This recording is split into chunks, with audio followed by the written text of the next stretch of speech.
ಎಲ್ಲ ತಿಂಡಿಗೂ best options ಈ recipe. So ನೋಡಿ, ಮೊದಲಿಗೆ ನಾನಿಲ್ಲಿ ಮಿಕ್ಸಿಯಲ್ಲಿ ಹಸಿ ಶುಂಠಿ, ಬೆಳ್ಳುಳ್ಳಿ, ಒಂದು 2 ಮೆಣಸಿನ್ಕಾಯಿ ಹಾಕ್ಕೊಂಡಿನಿ. ಒಂದು 2ರಿಂದ 3 ಟೊಮೆಟೊನ ಸೇರಿಸ್ಕೊತಿದ್ದೀನಿ.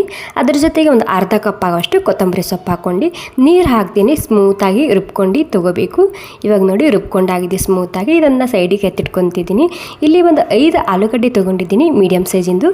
ಇಲ್ಲಿ ಆಲೂಗಡ್ಡೆ ಯಾವ ರೀತಿ ತೊಗೋಬೇಕಂದ್ರೆ, ಜಾಸ್ತಿ ದಪ್ಪ ಇರುತ್ತೆ ಅಲ್ವಾ, ಅದನ್ನು ತೊಗೋಬಾರ್ದು.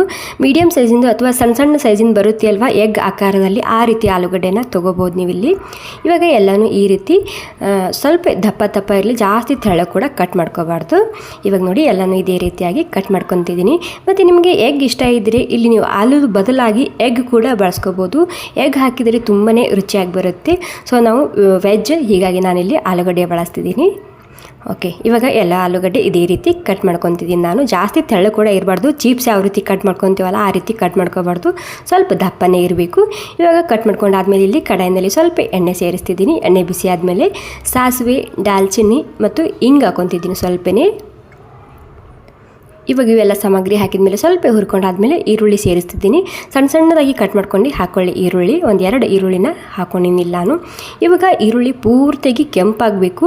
ಅಲ್ಲಿ ತನಕ ಇದನ್ನು ಹುರ್ಕೊಂಡು ತೊಗೋಬೇಕಾಗುತ್ತೆ. ಎಷ್ಟು ಕೆಂಪು ಮಾಡ್ಕೊತೀವಲ್ಲ ಅಷ್ಟು ಸರಿಯಾಗಿ ಬರುತ್ತೆ ಈ ಗ್ರೇವಿ ರೆಸಿಪಿ. ಓಕೆ ನೋಡಿ, ಪೂರ್ತಿಯಾಗಿ ಗೋಲ್ಡನ್ ಬ್ರೌನ್ ಆಗಿದೆ. ಇವಾಗ ನೀವು ನೋಡ್ತಿರ್ಬೋದು ಯಾವ ರೀತಿ ಕಲರ್ ಬಂದಿದೆ ಈರುಳ್ಳಿಗೆ ಅಂತೇಳಿ.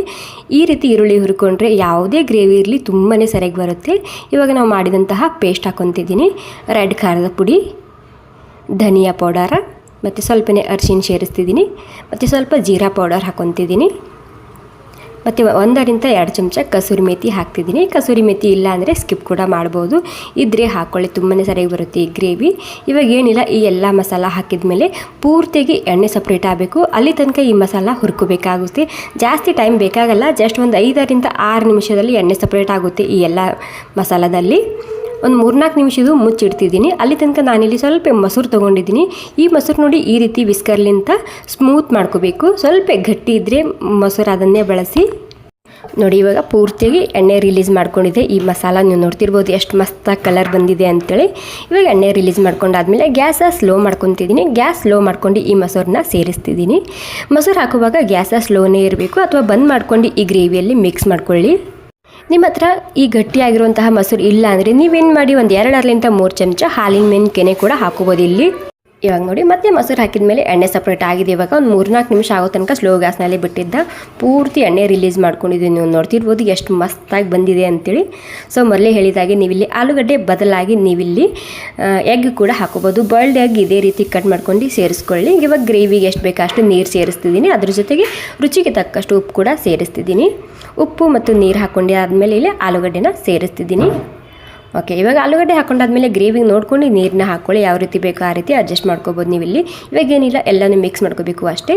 ಸ್ವಲ್ಪ ನೀರು ಹಾಕ್ತಿದ್ದೀನಿ. ಸ್ವಲ್ಪ ಗಟ್ಟಿ ಅನ್ನಿಸ್ತಿದೆ ನನಗೆ. ಕುದ್ದಾದ್ಮೇಲೆ ಗಟ್ಟಿ ಆಗುತ್ತೆ ಗ್ರೇವಿ. ಇವಾಗ ನೋಡಿ, ಎಲ್ಲನೂ ಅಡ್ಜಸ್ಟ್ ಮಾಡ್ಕೊಂಡಿದ್ದಕ್ಕೆ ಮತ್ತೆ ಎಣ್ಣೆ ಸಪ್ರೇಟ್ ಆಗೋ ತನಕ ಇದಕ್ಕೆ ಮುಚ್ಚಿಡ್ತಿದ್ದೀನಿ. ಒಂದು 10-15 ನಿಮಿಷದಲ್ಲಿ ಈ ರೆಸಿಪಿನ ತಯಾರು ಮಾಡ್ಕೋಬೋದು. ವಾವ್, ನೋಡಿ ಎಷ್ಟು ಎಣ್ಣೆ ಸಪ್ರೇಟ್ ಆಗಿದೆ ಅಲ್ವಾ. ಮೊಸರು ಹಾಕಿರ್ತೀವಲ್ವ, ಹೀಗಾಗಿ ಇಷ್ಟೊಂದು ಎಣ್ಣೆ ಬಿಟ್ಕೊಳ್ಳುತ್ತೆ ಅದು. ಸೊ ನೋಡಿ, ನಮ್ಮ ಹೆಲ್ದಿಯಾಗಿರುವಂತಹ, ರುಚಿಯಾಗಿರುವಂತಹ ಹೊಸ ರೆಸಿಪಿ ತಯಾರಾಗಿದೆ. ಈ ರೆಸಿಪಿಗೆ ನೀವು ಏನಂತ ಹೆಸರಿಡ್ತೀರ ಅಂತ ನನಗೆ ಕಾಮೆಂಟ್ ಮಾಡಿ ತಿಳಿಸಿ. ನಾನಿಲ್ಲಿ ಚೆಕ್ ಮಾಡಿ ನೋಡ್ತಿದ್ದೀನಿ ಬೆಂದಿದೆ ಇಲ್ಲ ಅಂಥೇಳಿ. ಕರೆಕ್ಟಾಗಿ ಸಾಫ್ಟ್ ಆಗಿದೆ ಈ ಆಲೂಗಡ್ಡೆ. ಇವಾಗ ಏನೆಲ್ಲ ಸರ್ವ್ ಮಾಡ್ಕೊತಿದ್ದೀನಿ. ಬಿಸಿ ಬಿಸಿ ಅನ್ನಕ್ಕೆ, ಚಪಾತಿಗೆ, ರೊಟ್ಟಿಗೆ, ಪೂರಿ, ಪರೋಟ ಮತ್ತು ಊಟಕ್ಕೆ ಸೈಡ್ ಡಿಶ್ ಆಗಿ ಈ ರೆಸಿಪಿನ ಮಾಡ್ಕೋಬೋದು. ತುಂಬಾ ರುಚಿಯಾಗಿ ಬರುತ್ತೆ. ಸೊ ಖಂಡಿತ ಒಂದು ಸ್ವಲ್ಪ ಟ್ರೈ ಮಾಡಿ ನೋಡಿ. ಸೊ ಈ ರೆಸಿಪಿ ನಿಮಗೆ ಸ್ವಲ್ಪನಾದರೂ ಇಷ್ಟ ಆಗಿದ್ರೆ ಒಂದು ಲೈಕ್ ಮಾಡೋದು ಮಾತ್ರ ಮರಿಬಾರ್ದು.